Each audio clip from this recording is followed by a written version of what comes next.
This is Barnstable Today for Thursday, December 4th. Welcome aboard. I'm Mark Mumford. Even old docks from the 1950s need to get up to date with their permitting. That's our top story. Thanks for joining us. I'm Kevin Friel. During their latest town hall session, the Conservation Commission heard the details of such a dock on Middle Pond in Marston's Mills. Flume Avenue property owner Jane Smith filled in some of the dock's history for the commission. In the early 50s, my dad built a dock. It was a simple platform for us to sit on.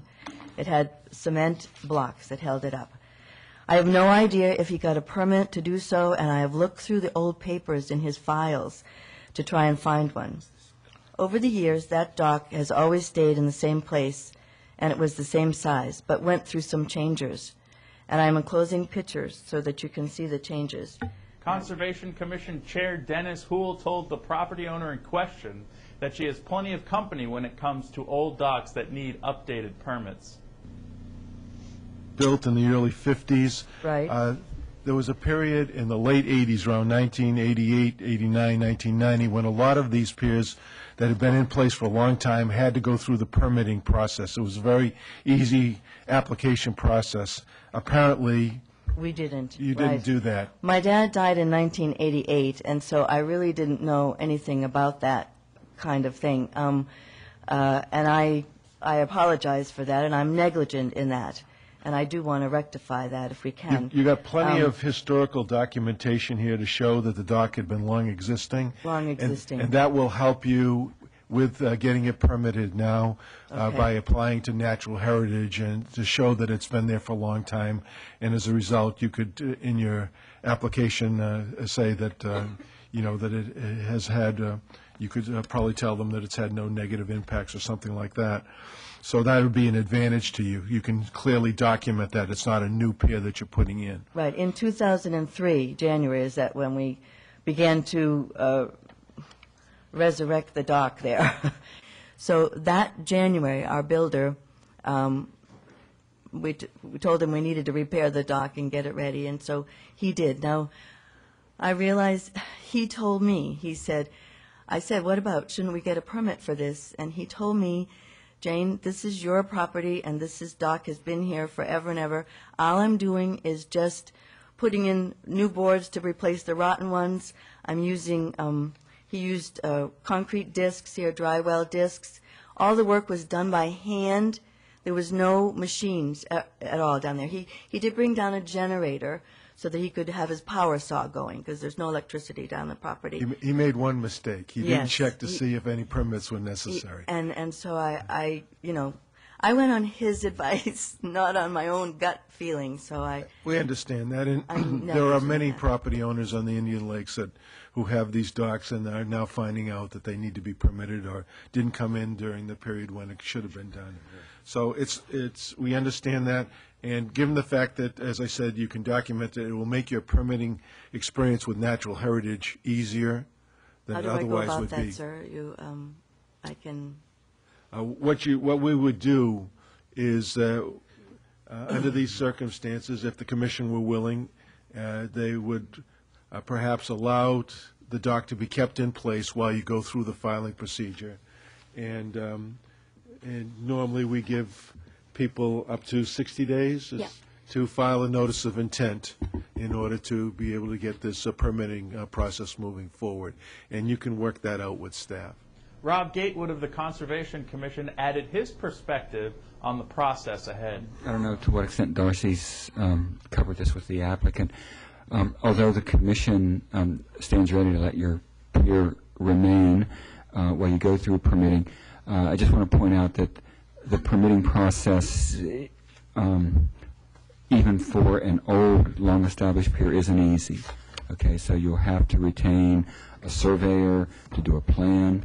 Okay. And you'll have to obtain consultant assistance on the application. It's a difficult application. And then once through conservation, there's another level of permitting at the state. They own the pond bottom, and so this is called Chapter 91 licensing.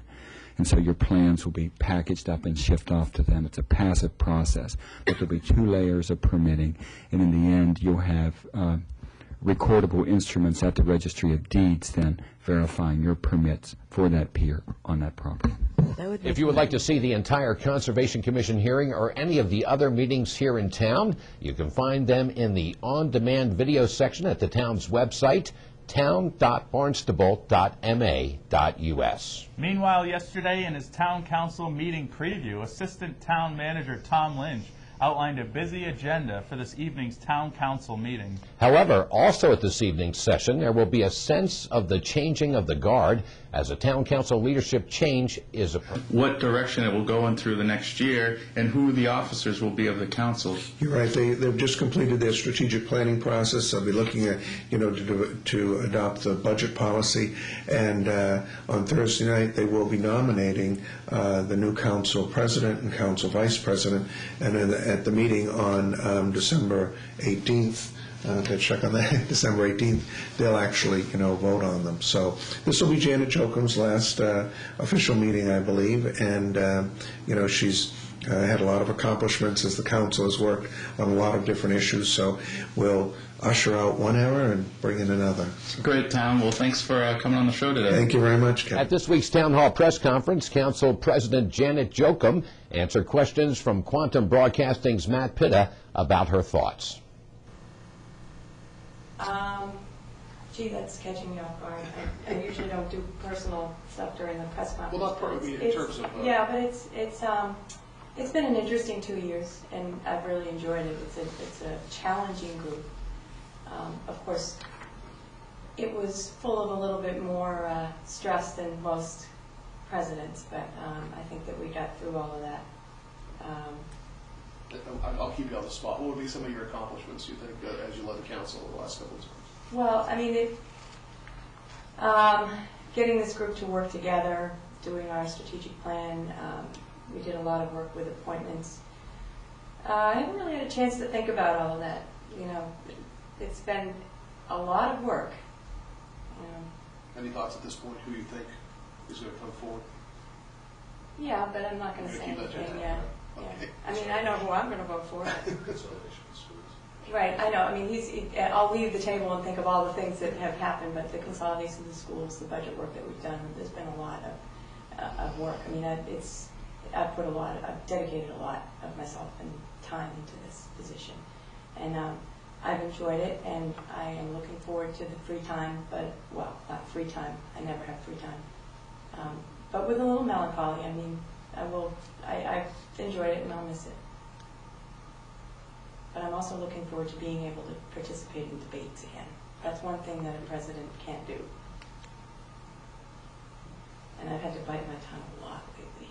The town council meeting dominates the schedule this evening, getting underway in the hearing room at 7. The slate is clear for Friday. In weather, mostly cloudy tonight with a chance of some showers with lows down into the mid-30s. Then tomorrow, mostly sunny skies, northwest winds at 10 to 15, and highs in the upper 40s. Congratulations to a group of Hyannis and Centerville, Osterville, Marston's Mills firefighters for their recognition at Faneuil Hall for meritorious service. They were part of the ceremonies yesterday with Governor Deval Patrick overseeing the 19th Annual State Firefighters Awards. The honorees are from the Hyannis Fire Department, Lieutenant Thomas Kenny, Lieutenant Richard Knowlton, Lieutenant William Rex, and firefighter Barry Pina.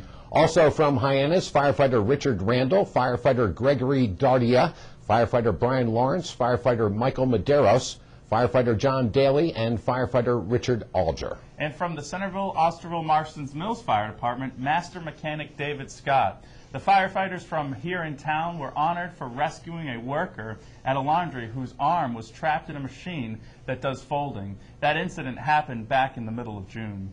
Thanks for joining us today. I'm Kevin Friel. We'll meet you right back here tomorrow. I'm Mark Mumford.